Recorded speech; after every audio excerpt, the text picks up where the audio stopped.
주님은 우리에게 오늘도 말씀하여 주십니다. 우리가 엉뚱한 곳에서 헤맬 때에, 우리가 엉뚱한 것에 마음을 뺏기는 그때에도 주님은 우리가 바른 길로 돌아올 수 있도록, 그리고 바른 푯대를 향하여 나아갈 수 있도록 우리를 깨우쳐 주십니다. 우리 좌우 앞뒤 분들과 이렇게 인사하시겠습니다. 주님이 우리를 깨우쳐 주십니다. 주님이 우리를 인도해 주십니다. 아멘.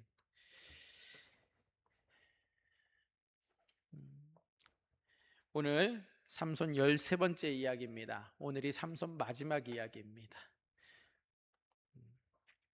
삼손은 블레셋 청년 30명과 수수께끼 내기를 했죠. 그리고 아무리 생각해도 도무지 실마리가 풀리지 않던 그 수수께끼를 이 블레셋 청년들은 그 삼손의 아내를 찾아가서 협박하여서 답을 알아냅니다.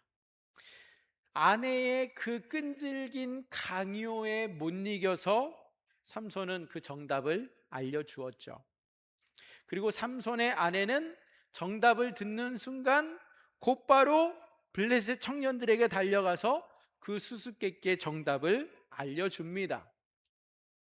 블레셋 청년 30명은 삼손에게 그 자리에서 달려와서 이제 마감 시간을 앞두고 있는데 일곱째 날 그 기한이 찼을 때에 삼손에게 달려와서 수수께끼의 정답을 조롱하는 것처럼 답변해 줍니다. 그리고 결국 삼손은 우리가 오늘 말씀에서 보는 것과 같이 수수께끼 내기에서 집니다. 비록 블레셋 청년들이 부정한 방법으로 내기에서 이겼지만 삼손 자신의 말실수가 결정적인 원인입니다. 자신의 말실수로 졌다고 한다면 그가 열심히 돈을 벌어서 열심히 일해서 현재 시가로 1억이 넘는 그 돈을 다 갚아야 하지 않겠습니까? 자신이 잘못해서 이 게임에서 지고 난 다음에 왜 삼손은 갑자기 아스글론이라고 하는 이 블레셋 큰 성으로 달려가서 그곳 사람을 30명이나 쳐 죽이고 그 사람들의 옷을 빼앗아서 수수께끼를 푼 그 30명에게 주는 것일까요? 그리고 오늘 말씀을 읽다 보면 삼손은 심히 노하였다라고 말하고 있어요. 근데 왜 삼손이 심히 노하고 있는가? 왜 그가 열받았다라고 성경에서는 이렇게 밝히고 있는가? 자신의 잘못인데 본인이 화낼 일일까요? 오히려 자기 자신을 애통해야 하고 비통해야 하는 것 아니겠습니까? 삼손 자신의 잘못된 입놀림과 잘못된 그 아내의 부정에 대해서 자신의 가슴을 치면서 자책하는 것이 마땅한 거 아니겠어요?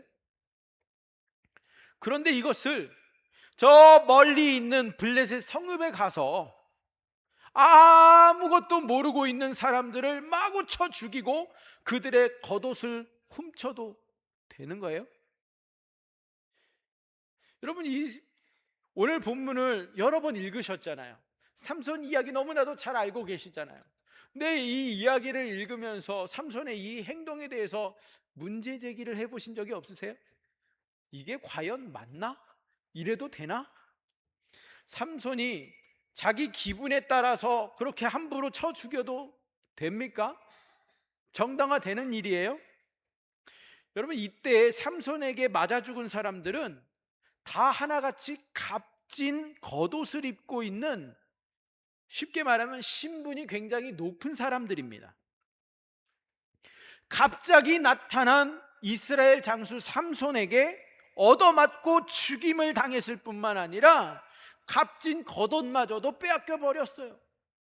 성경에서 삼손의 그 열받은 이야기를 그러면 왜 기록하고 있는 것일까? 삼손이 비록 부정한 방법으로 수수께끼에 졌다고 할지라도 이렇게 함부로 열받아 해도 된다라는 이야기입니까? 하나님께서 인간을 창조하실 때에 인간에게 우리가 지난주에 살펴보았던 것처럼 사랑의 마음을 풍성하게 부어주셨어요. 그런데 이 사랑의 마음만 부어주신 것이 아니라 인간에게 불의를 보았을 때에 약한 자를 괴롭히는 것을 보면 정의로움으로 진노할 수 있는 올바른 마음도 가득 불어넣어 주셨습니다. 그래서 불의와 악행에 대해서 진노할 수 있고 불의를 용납하지 아니하는 정의로운 마음도 하나님께서 인간들에게 부어 넣어 주셨습니다.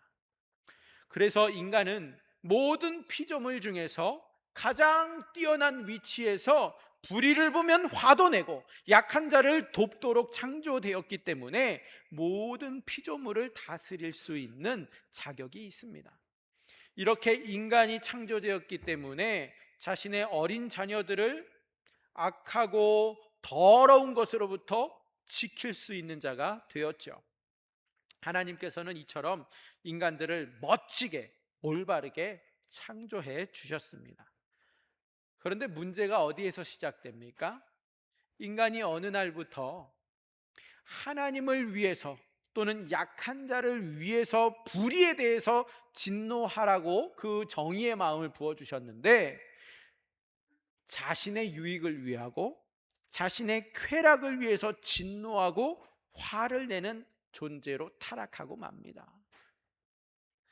약한 것들을 위해서 싸우는 것이 아니라 약한 것들을 더 무시하고 더 갈취하고 더 폭행하는 이렇게 타락한 존재가 되고 말았습니다. 오히려 약한 것들에 대해서 보호해주는 기능을 완전히 상실해버리고 진노하고 미워하는 타락한 인간이 되고 말았습니다. 인간이 자신의 유익에 반대되는 자에게는 진노하고 오히려 정의에 대해서 핍박하고 진노하게 되는 타락한 자가 되고 말았다는 것이죠.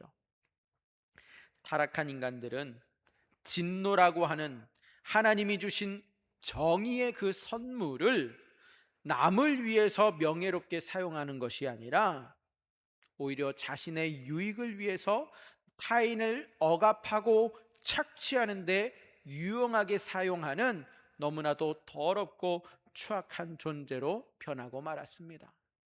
삼손은 수수께끼 내기를 누구와 했어요? 블레셋 청년 30명과 했습니다. 그런데 이 블레셋 청년들은 자신들이 답을 얻을 길이 없으니까 삼손의 아내를 동원해서 부정한 방법으로 수수께끼의 정답을 알아냅니다. 삼손이 이 블레셋 사람들이 어떻게 정답을 부정하게 알아내었는가를 사실 이미 정확하게 알고 있어요. 오늘 말씀 18절의 하반절에 보시면 삼손이 그들에게 이르되 너희가 내 암송아지로 밭 깔지 아니하였더라면 내 수수께끼를 능히 풀지 못하였으리라. 그가 말합니다. 내 암송아지로 밭 깔지 아니하였더라면, 내 아내에게 너희가 협박하여 알아내지 아니하였더라면 내가 낸 수수께끼를 너희는 풀 길이 없었다. 삼손의 아내를 협박하는 방법을 통해서 비겁하게 정답을 알아냈기 때문에 삼손은 분노하고 진노했습니다. 그들이 정답을 알아낸 것에 대해서 분해하고 진노하는 것이 아니라 부정한 방법으로 그들이 답을 알아낸 것이 그 삼손의 분노를 일으켰습니다. 비리와 부정에 대해서 이처럼 삼손의 마음이 진노하고 삼손이 심히 격노하고 있는 그때에 오늘 19절 말씀에 보시면 어떠한 일이 일어납니까? 19절 말씀에 여호와의 영이 삼손에게 갑자기 임하심에, 여호와의 영이 삼손에게 갑자기 임하는데 언제 임하였다고요?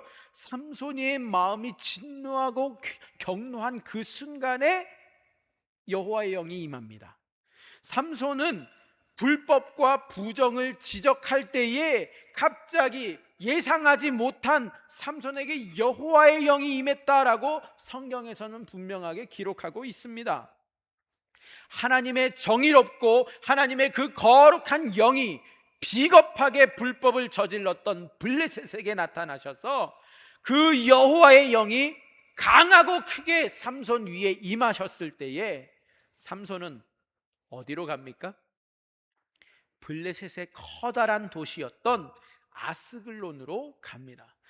여호와의 영이 삼손을 아스글론으로 보내서 그 블레셋 백성들이 고압적인 자세로 날마다 이스라엘을 협박하고 억압하고 있는 그 불법 행위에 대하여서 블레셋에게 보복하고 징벌하는 이스라엘의 사사의 직분을 주셨습니다.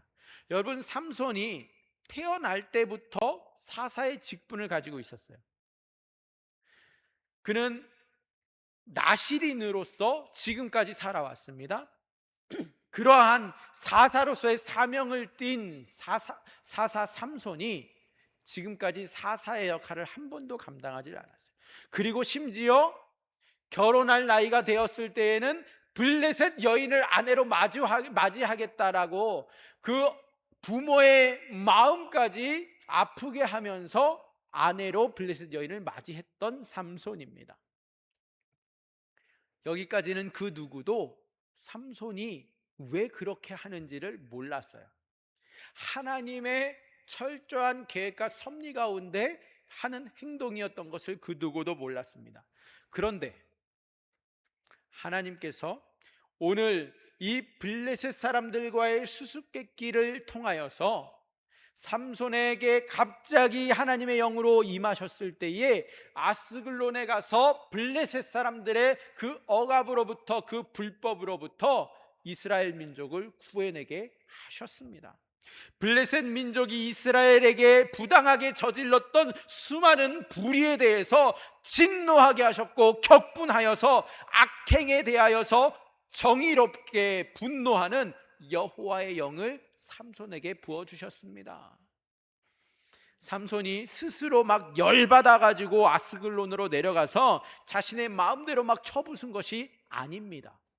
삼손은 여호와의 영을 받아서 여호와의 영에 이끌려서 이 불의한 블레셋을 향하여, 이 불의한 블레셋의 그 모든 억압으로부터, 그 죄악과 악행에 대하여서 이 시점을 시작으로 혼자서 블레셋을 징벌하고 홀로 싸웠던 장수가 누구입니까?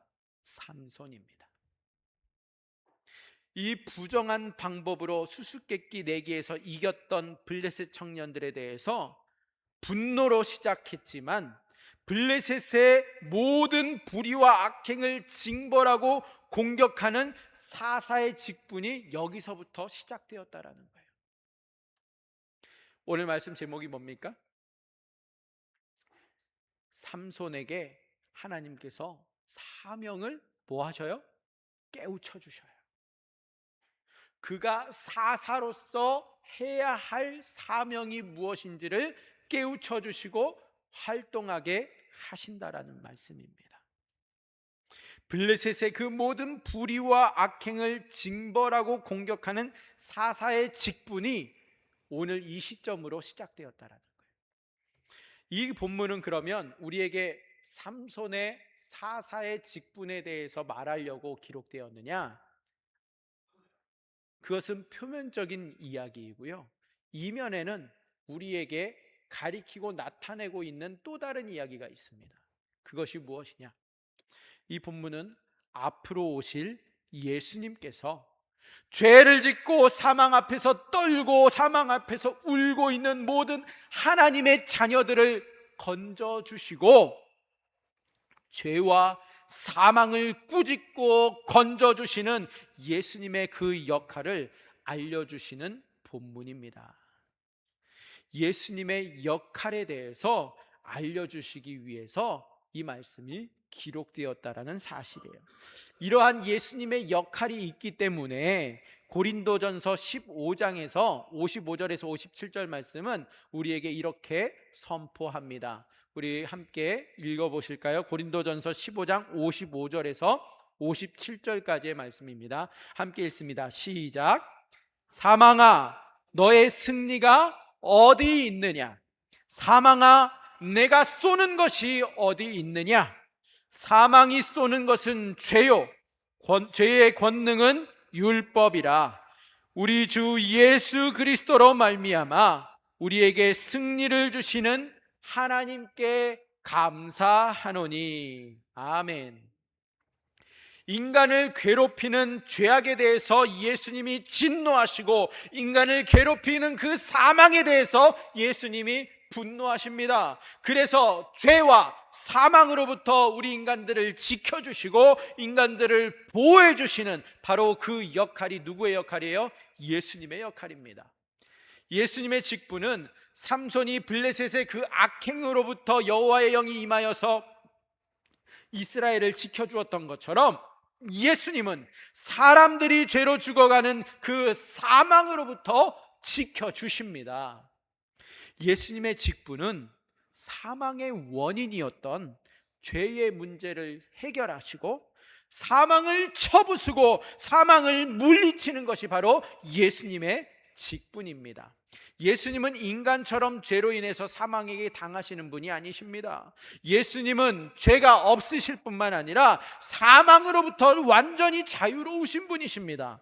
예수님 안에 신성이 있기 때문에, 신성이 있다라는 것은 죄가 전혀 없다라는 말씀이고 전혀 사망에 사로잡히지 아니하시고 오히려 죄에 사로잡혀 있는 인간들을 구원할 수 있고 인간들을 그 죄의 노예로 삼아서 사망에게 종노릇하는 데로부터 해방시키실 수 있는 유일하신 분이 예수 그리스도이십니다. 고린도전서 15장 55절에 뭐라고 말씀합니까? 사망아, 너의 승리가 어디 있느냐? 사망아, 내가 쏘는 것이 어디 있느냐? 반문하고 있습니다. 무슨 말입니까? 사망은 모든 인간들에 대해서 항상 이기며 승리하죠. 죽음을 이길 사람이 어디 있어요? 이 말은, 사망이 우리를 지배한다라는 말은 모든 인간은 반드시 죽는다라는 뜻입니다. 그래서 56절에 사망에 쏘는 것은 죄요, 죄의 권능은 율법이라 선포했어요. 이 말이 무슨 의미냐? 율법을 어기면 죄가 들어옵니다. 죄가 들어오면 사망이 오는 것이고 모든 사람들을 죽음으로 쏜다라는 뜻이에요. 그러나 예수님의 직분은 바로 이 사망으로부터 우리들을 지켜주고 보호해 주십니다. 57절에 우리 주 예수 그리스도로 말미암아 우리에게 무엇을요? 승리를 주시는 하나님께 감사하노니.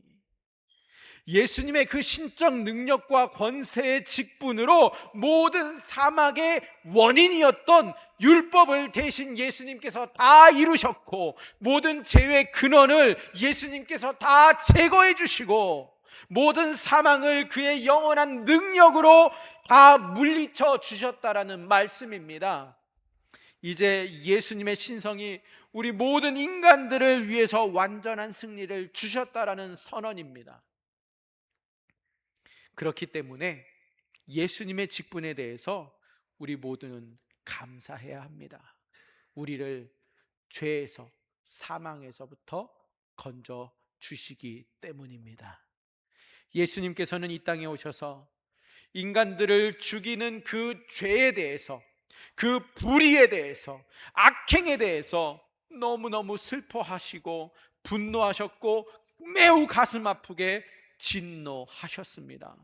예수님께서는 죄 많은 인간들이 죄를 회개하고 돌아오기를 간절히 원하는 마음으로 진노하셨고 심히 책망도 하셨지만 오히려 유대 종교 지도자들과 백성의 장로들은 예수님의 그 심한 책망과 격노하신 모습에 대하여서 예수님에게 심히 분노했고 예수님을 심히 미워했다는 사실이에요. 예수님은 성전에서 장사하고 있던 자들을 쫓아내셨고 상을 엎으시고 심하게 꾸짖고 책망하셨어요. 여러분 그 사건 기억하세요? 요한복음 2장 15절 말씀 함께 읽어보실까요? 요한복음 2장 15절 말씀입니다. 시작. 노끈으로 채찍을 만드사 양이나 소를 다 성전에서 내쫓으시고 돈 바꾸는 사람들의 돈을 쏟으시며 상을 엎으시고. 예수님 좀 과격하시죠? 그냥 좋은 게 좋은 거야 넘어가시는 분이 아니세요. 아니 심지어 굉장히 과격하게 성전에서 장사하는 사람들의 상을 막 엎으시는 분이시잖아요. 여러분 예수님께서 이렇게 불의에 대해서 진노하시는 그 모습을 보고서 대제사장들, 서기관들 예수님이 미쳤다라고 조롱했습니다. 지금 뭐 하는 짓이냐? 예수님의 성깔이 참으로 더럽다 욕했고 예수라고 하는 작자가 왜 저렇게 성격이 까칠하냐고 그의 앞에서 침뱉었고 예수님이 상을 뒤엎고 노끈으로 채찍을 만들어서 양과 소를 막 때려가면서 성전에서 내쫓았을 때에 유대인들은 예수님의 성깔이 고약하다 욕을 하면서 무슨 자칭 메시아가 저럴 수 있느냐고, 저렇게 성질이 더럽냐고, 성깔이 불같으냐고 비아냥거렸습니다. 분명코 예수님은 하나님으로부터 온 자가 아니기 때문에 저렇게 화를 더럽게 낸다고 그들은 욕하면서 비방한 것입니다. 마가복음 11장 17절과 18절 앞부분을 함께 읽어보실까요? 함께 읽습니다. 시작. 이에 가르쳐 이르시되 기록된 바 내 집은 만민이 기도하는 집이라 칭함을 받으리라고 하지 아니하였느냐. 너희는 강도의 소굴을 만들었도다 하시매 대제사장들과 서기관들이 듣고 예수를 어떻게 죽일까 하고 꾀하니. 아멘. 여러분 보세요. 이미 성경에 기록된 바 성전은 내 집은 만민이 기도하는 집이라. 모든 나라와 족속이 모든 백성이 기도하는 집이라 하셨어요. 그런데 강도의 소굴을 만들었다. 이것이 예수님께서 하신 지적이에요. 뿐만 아니라 예수님을 너무나 미워해서 죽이고 싶은 마음이 정말 간절했던 것을 볼 수 있습니다. 대제사장과 서기관들은 날마다 시간만 되면 모여가지고서 어떻게 하면 예수를 죽일까 이렇게 욕하고 의논하는 것을 그들의 낙으로 삼고 너무나도 재밌어 했어요. 근데 여러분 예수님께서 이 땅에 오셔서 진노하신 것은 왜 예수님이 진노하셨느냐? 죽어가는 자들을 살리기 위한 예수님의 안타까움 때문입니다. 그런데 이러한 예수님의 마음과는 다르게 유대인들이 이방인들이 예루살렘으로 들어와서 성전에서 기도하는 것을 꼴보기 싫어했어요. 이방인들이 감히 예루살렘으로 와서 여호와 하나님께 기도를 드린다? 용납하지 않았습니다. 너무너무 보기 싫었어요. 그래서 그들이 고안해낸 게 무엇이냐? 성전에 가면 이방인의 뜰이 있습니다. 이방인들에게 허락되는 공간이에요. 거기까지는 들어갈 수가 있어요. 그런데 이 이방인의 뜰에 심한 거부 반응이 그들에게 일어나기 때문에 유대인들은 이방인들에게 할당된 그 성전 안에 이방인의 뜰에서 그들이 기도하지 못하게 하려고 그 안에 장사꾼들을 들여놓은 것입니다.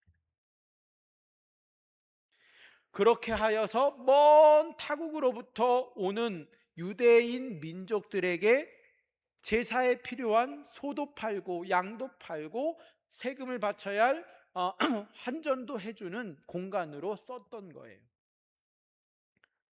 여기에서 그들이 장사했던 이유는 바로 이방인들이 성전에 들어와서 기도하는 것을 방해하려고 하는 음모였고 수작이었습니다.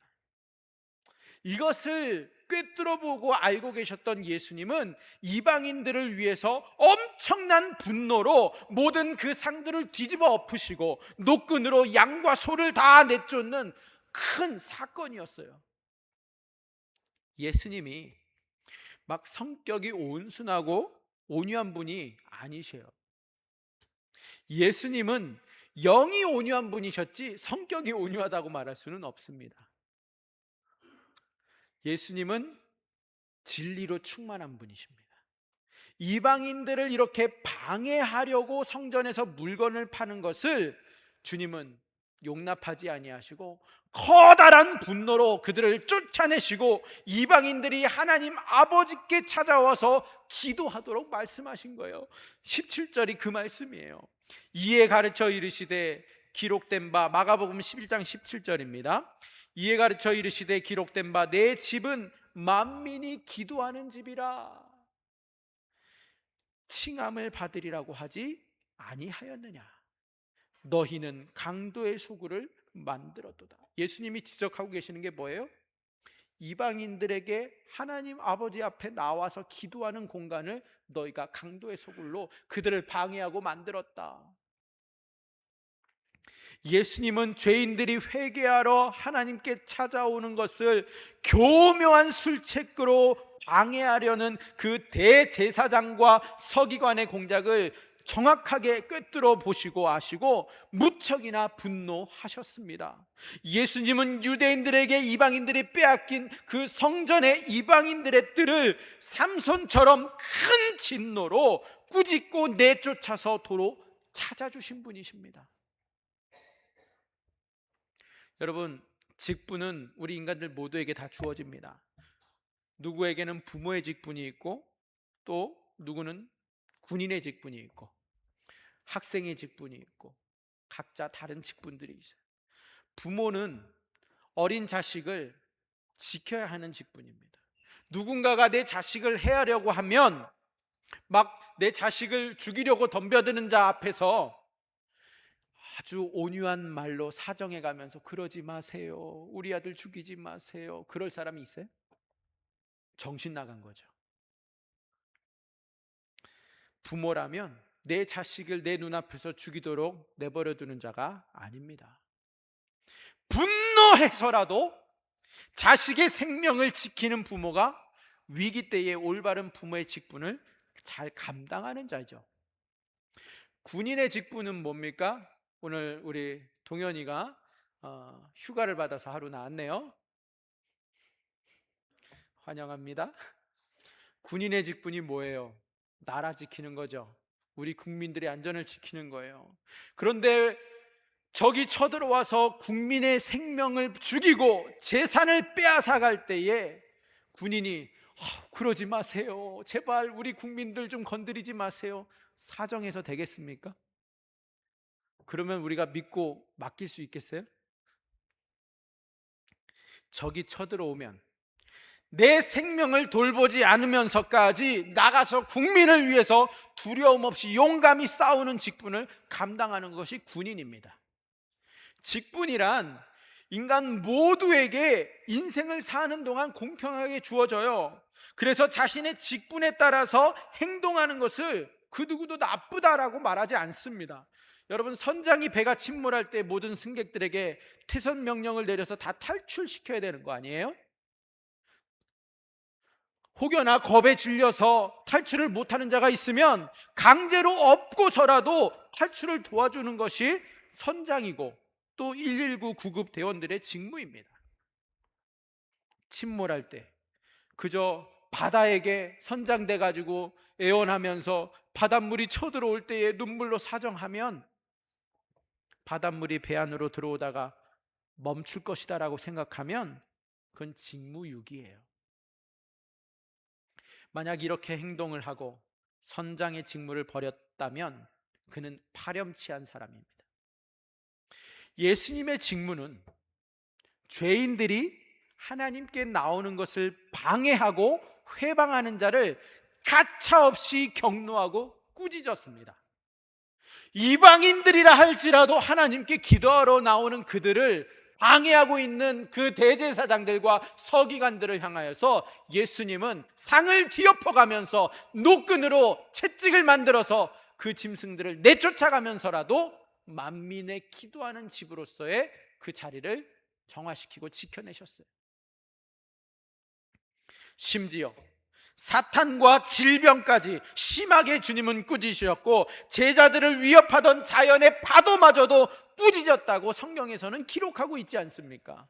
예수님은 자신의 직분을 충실히 하고자 때때로 분노하셨고 때때로 꾸짖으셨고 때때로 책망까지 하셨습니다. 예수님처럼 자신의 직분을 완벽하게 담당하신 분이 아무도 없어요. 직분에 맞게 행동하는 것이 가장 훌륭한 사람입니다. 하나님 아버지는 인간이 타락해서 사망의 종로를 탈 때에 예수님을 보내십니다.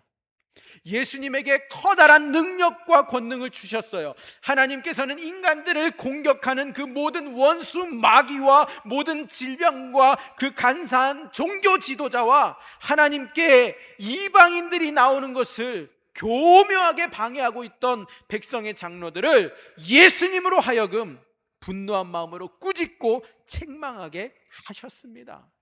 또한 하나님 아버지는 죄와 사망의 권세에 눌려서 신음하고 있던 그 인간들을 살리기 위하여서 죄와 사망을 꾸짖고 쳐부수셨고 인간들을 살리도록 예수님을 이 땅에 진노로 무장하여서 보내셨습니다. 예수님은 모든 질병과 사탄의 교묘한 방해를 꾸짖으실 때에 하나님께서 하늘에서 화답하여 주셨고 하나님은 큰 권능과 능력으로 예수님께 응답하여 주셨습니다. 자비로운 하나님 아버지께서 그 어떠한 죄인이라 할지라도 그 죄에서 돌아올 수 있도록 예수님을 통하여서 모든 것을 준비해 주셨습니다. 하나님 아버지의 그 자비하심과 은혜로우심이 없었다면 인간을 사망에서 구원해 줄 예수님은 결코 오시지 않으셨을 것입니다. 삼손은 수수께끼에서 아내의 배신 때문에 블레셋 청년 30명에게 고급 겉옷을 갚아야 하는 아픔을 겪어야 했죠. 그러나 블레셋의 그 협박과 아내의 배신으로 수수께끼에서는 졌어요. 그런데 그 순간 여호와의 영이 삼손에게 임해서 커다란 분노와 능력으로 아스글론이라고 하는 블레셋의 아주 큰 성으로 내려가게 하셔서 그동안 이스라엘 백성들을 괴롭혔고 억지로 노예로 만들었고 블레셋의 앞잡이였던 그 고관들을, 그 고급 관료들을 30명이나 쳐 죽이고 이스라엘에게 복수하는 기회로 만들어 주었을 뿐만 아니라 베옷 30벌까지도 갚아주셨습니다. 그리고 이 아내의 배신을 통해서 오히려 삼손은 사사의 직분에 더 몰입하게 되었고 더 크게 사역을 하게 되었어요.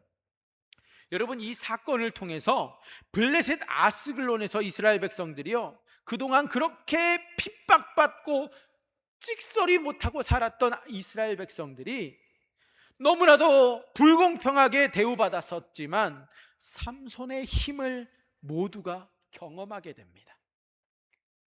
아스글론에 있던 자들은 더 이상 마음 놓고 이스라엘 민족들을 괴롭힐 수가 없게 된 거예요. 이스라엘에 가서 마음대로 막 평민을 잡아다가 노예로 삼을 수가 없게 되었습니다. 삼손이 한번 화가 나면 한 도시의 고관 대작들이 그냥 완전히 쑥대밭이 되는 것을 이미 한번 경험하였기 때문에 오히려 블레셋 여론이 어떻게 돌아갔느냐, 그 30명의 블레셋 청년들을 책망하고 질책하는 분위기가 만연하게 되었어요. 너네들 때문에 우리가 이렇게 불안하게 살게 되었다. 삼손이 오늘 말씀에 아버지 집으로 올라갑니다. 잠시 쉬러 갔어요. 잠시 삼손이 휴식을 취해도, 삼손이 그 자리에 나타나지 않아도 블레셋 백성들은요, 이미 이스라엘 사람들을 더 이상 마음껏 괴롭히지 못하는 현상이 일어나고 있는 거예요. 불안한 거예요. 언제 어디서 갑자기 삼손이 나타날지. 놀랍지 않으세요? 삼손이 분노한 것을 통해서 더욱 사사답게 사용되는 삼손은 이번 일로 온 국민의 영웅이 된 겁니다. 우리가 평생을 살아가면서 여러 가지 직분을 갖게 되죠. 자식의 직분, 부모의 직분, 학생의 직분, 친구의 직분, 군인의 직분, 직원의 직분, 친척의 직분, 또 교회에서의 직분. 그 수많은 직분들을 우리가 갖게 되지만 그 직분을 준 자가 바로 하나님이시다라는 것을 모르면 그 직분을 통해서 사리사욕과 탐욕을 채우는데 급급한, 너무나도 답답하고 미련한 인생을 살 수밖에 없습니다. 그러나 그 모든 인간들에게 직분을 주신 분이 누구? 바로 우리 구주 예수 그리스도라고 하는 것을 안다면 그 모든 직분은 자신에게 매우 중요한 직분이 되고 직책이 됩니다. 그래서 인간이 받은 직분의 근원을 알고 예수님처럼 그 직분을 존귀하게 여긴다면 자신의 직분을 잘 감당하기 위해서 자신의 생명을 바쳐서라도 예수님께서 주신 그 직분을 잘 감당하게 됩니다. 예수님 앞에 나오면 그 직분의 수여자가 누구인지 정확하게 알 수 있고 성실하게 자신감을 갖고 자존감을 갖고 명예를 갖고 용감하게 그 직분을 감당할 수 있습니다. 그러나 그 직분을 주신 분이 예수님이라는 사실을 모르는 자는 자신의 쾌락을 위해서 자신의 인생을 허비하는 우둔한 인생을 살아야만 합니다.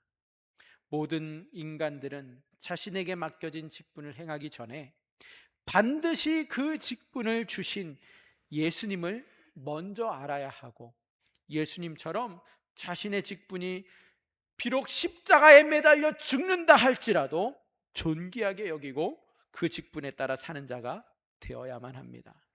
먼저 모든 인간들은 예수님께 나와서 직분을 받기 전에 예수님을 깊이 알아야만 합니다. 성도는 때때로 부드러운 자도 있지만 때때로 화끈한 성격을 가진 성도들도 있습니다. 예수님은 부드러운 자에게는 부드러운 직분을 주시고 화끈한 자에게는 화끈한 직분을 주십니다. 누구 떠오르세요? 어느 성격이 그럼 제일 좋으냐? 이거는 정말 의미 없고 어리석은 질문입니다. 왜냐? 성도는 모두가 성격이 다 제각각 달라도 예수님은 그 성도들에게 각자에게 가장 적절한 직분과 직책을 맡겨주셨기 때문입니다. 화끈한 자는 화끈하게 쓰시고 차분한 자는 차분하게 쓰시는 우리 주님이세요. 근데 예수님이 언제 분노하셨어요? 성도를 교묘하게 공격하는 자가 있으면 예수님은 그냥 가만히 보고만 계시지 않으십니다. 사자처럼 반드시 나타나셔서 상을 엎으시고 노끈으로 채찍을 만들어서라도 쫓아내시고 막아주시고 보호하여 주십니다. 예수님은 자신을 위해서 분노하지 않으셨어요. 예수님의 분노는 성도들을 지키기 위한 분노이고 경노입니다. 예수님은 성도를 아프게 하는 질병에 대해서 경노하셨고, 예수님은 성도들을 힘들게 하는 사탄에 대해서 분노하셨고, 예수님은 성도들을 죽음으로 몰고 가는 사망에 대해서 진노하셨습니다.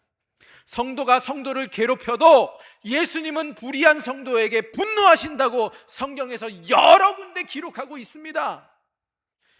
예수님은 성도를 살리기 위해서 사망을 꾸짖으시고 대신 죽으신 분이십니다. 이러한 성도를 누군가가 괴롭힌다면 이 땅에서도 예수님의 진노를 무섭게 받아야만 하고, 죽어서도 지옥에서 불의 심판을 불의 심판과 진노를 받아서 영원히 슬피 울면서 고통을 받게 됩니다.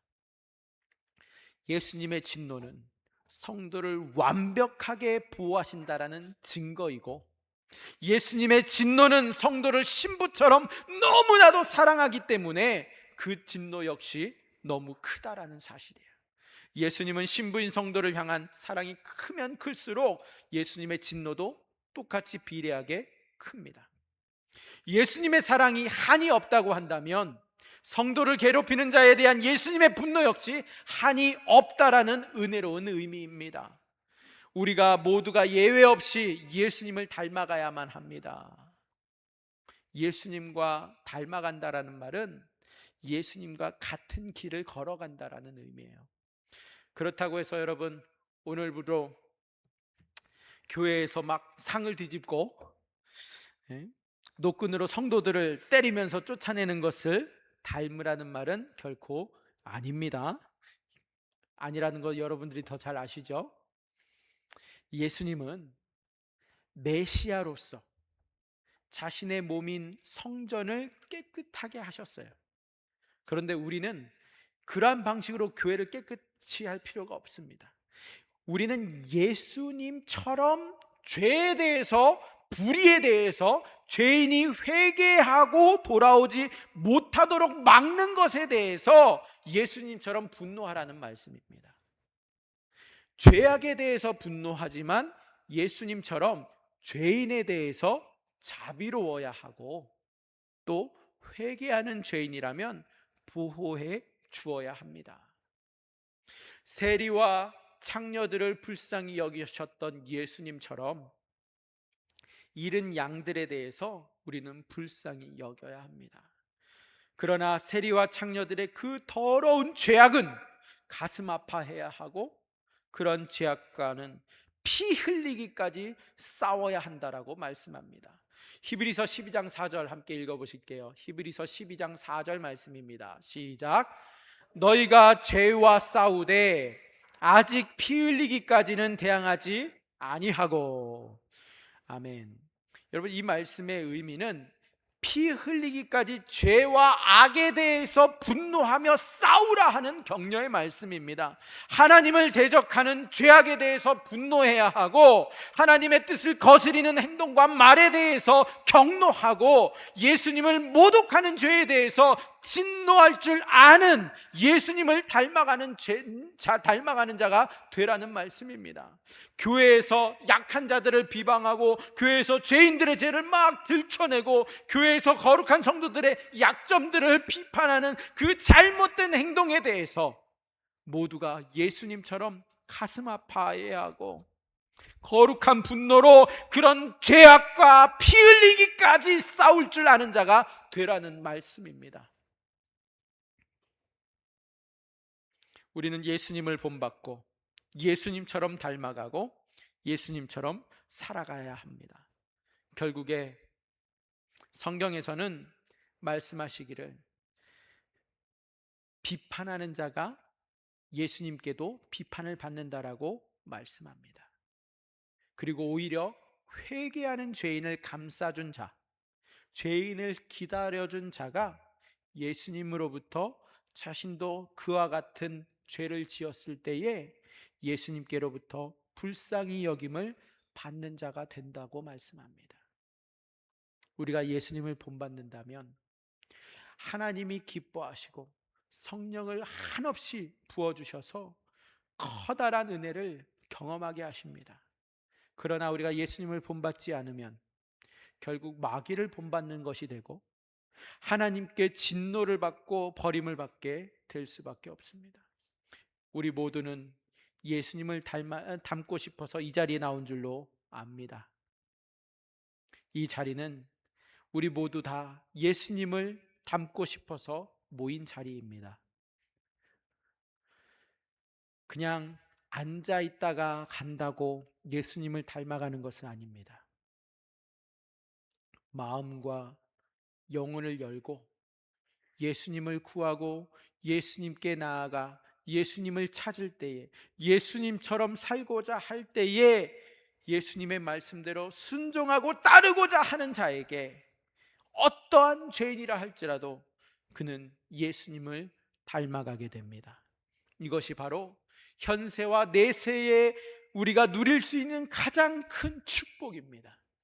예수님은 이러한 자를 위해서 오늘도 사자처럼 보호하시고 지켜주시기 때문입니다.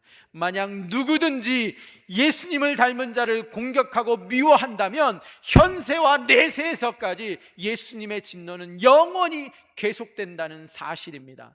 예수님을 모르면 인생의 길을 잃고 방황하게 되지만 예수님을 아는 자, 인생의 길을 가장 올바르고 훌륭하게 사는 자로 만들어 주십니다.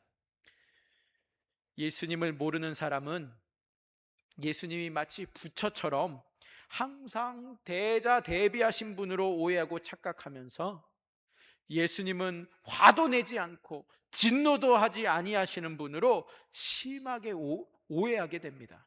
예수님을 모르면 죄를 짓고 바람을 피우고 도박을 해도 예수님은 대자대비하셔서 항상 웃고 계시는 줄로 아주 많이 착각하고 맙니다.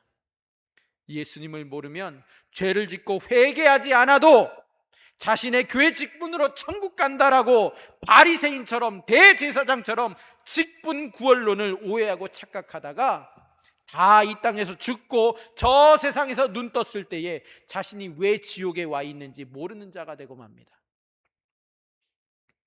예수님에 대해서 알아도 되고 몰라도 되는 상식의 수준이 아니라 인생이 걸려 있고 천국과 지옥이 걸려 있고 현세와 내세가 걸려 있습니다. 예수님은 성경에 자세하게 나타났기 때문에 예수님이 누구에게 화를 내는지, 언제 화를 내는지 알아야 하고, 예수님이 누구에게 화를 내지 않는지, 누구를 끝까지 참아주시는지 우리가 알아야만 합니다. 알아야 살고 알아야 천국 갑니다. 이것을 모르면 자신이 천국 가는 줄 알고 있었다가 지옥에 갈 수도 있습니다. 천국 갈 줄 알았다가 지옥에 간 자가 하나둘이 아닙니다. 성경에 기록된 예수님을 우리는 정확하게 알아야 합니다. 먼저 예배 때에 말씀을 통해서 정확한 진리의 말씀을 들어야만 우리 개인적으로 성경을 읽어도 이단에 넘어가지 아니하고 진리로 읽을 수가 있습니다. 예배에 참석해서 들었던 그 말씀을 기준으로 해서 성경을 우리가 자세하게 읽어가면 예수님을 깊이 알아가게 됩니다. 예수님을 알아가는 것보다 더 달콤하고 더 즐겁고 더 신나는 것은 없습니다. 신랑 대신 예수님과 더불어서 중년에 우리는 로미오와 줄리엣처럼 사랑을 나누는 사이가 되는 것입니다. 말씀을 맺겠습니다. 왜 엉뚱한 삶을 사느냐? 왜 바람 피느냐? 왜 도박에 빠지느냐? 바로 신랑 대신 예수님의 그 큰 사랑을 모르기 때문입니다. 이제 우리 성도님들은 모두 예수님과 사랑을 나누고 예수님을 깊이 알아감으로 밤낮으로 그 큰 사랑의 교제를 주님과 나누시기를 축복합니다. 이렇게 예수님과 큰 사랑을 나누면 비록 힘든 세상도 없어지고 지겨운 세상도 없어지고 아픈 세상도 없어지고 오직 신나는 세상만 있고 재미있는 세상만 있고 기쁜 세상만 존재하게 됩니다. 내가 살아가는 이 세상이 아무리 힘들다 할지라도 힘든 세상으로 살아가는 것이 아니라 신나는 세상으로 살게 만들어 주십니다. 이것이 바로 예수님이 우리에게 주고자 하시는 진정한 행복이고 진정한 기쁨입니다. 모든 행복은 예수님으로부터 시작됩니다. 이제 성경을 읽어서 예수님을 만나시는 우리 모두가 되시기를 주님의 이름으로 축원드립니다. 여러분, 이번 한 주간 한 가지만 결단하시길 바랍니다. 주님을 어떻게 알아가시겠습니까? 주님을 알아가는 자리로 나오시기 바랍니다. 새벽 기도도 좋습니다. 아니면 금요 기도에도 좋습니다. 매일 나오시지 않으셔도 됩니다. 한 번도 좋습니다. 그런데 내가 평상시에는 못 가지만 그 한 번 내가 주님 앞에 나가야 되겠다. 내가 그 한 번 주님을 알아가겠노라. 여러분, 결단하시고 주님께 도움을 구하시기 바랍니다. 주님이 기뻐하시고 주님이 여러분들을 주님 앞으로 인도해 주실 줄 믿습니다. 이제 성경을 읽으면서 예수님을 깊이 만나가신 저와 여러분의 복된 한 주간의 삶이 되시기를 주님의 이름으로 축복합니다. 하나님 아버지, 감사합니다. 주님을 우리에게 계시하여 주시고 삼손에게 그 사사의 직분을 깨우쳐 주셨던 것처럼 우리에게 주님의 사랑을 깨우쳐 주셔서 주님을 찾는 자로, 주님을 구하는 자로, 주님을 알아가는 자로 우리를 부르시고, 우리의 직분이 우리를 구원하는 것이 아니라 주님이 우리를 구원하신다라는 사실을 기억하며 주님을 찾는 자로 우리를 세워주시니 감사합니다. 주님, 이제 주님을 더 알아가기를 원합니다. 주님을 만나기를 원합니다. 주님, 우리가 평상시에는 그렇지 못한다 할지라도 주님을 찾고 구하며 나아올 때에 우리를 주님께 나오는 방해하는 모든 자들을 향하여 분노하시고 그들을 책망하셨던 것처럼, 그래서 우리를 주님께로 나오도록 인도하여 주셨던 것처럼 이제 주님을 우리가 우리의 삶에서 찾고 나아가는 은혜를 누리게 하여 주옵소서. 우리를 지키시고 인도하여 주실 주님을 신뢰하며 예수님의 이름으로 기도합니다. 아멘.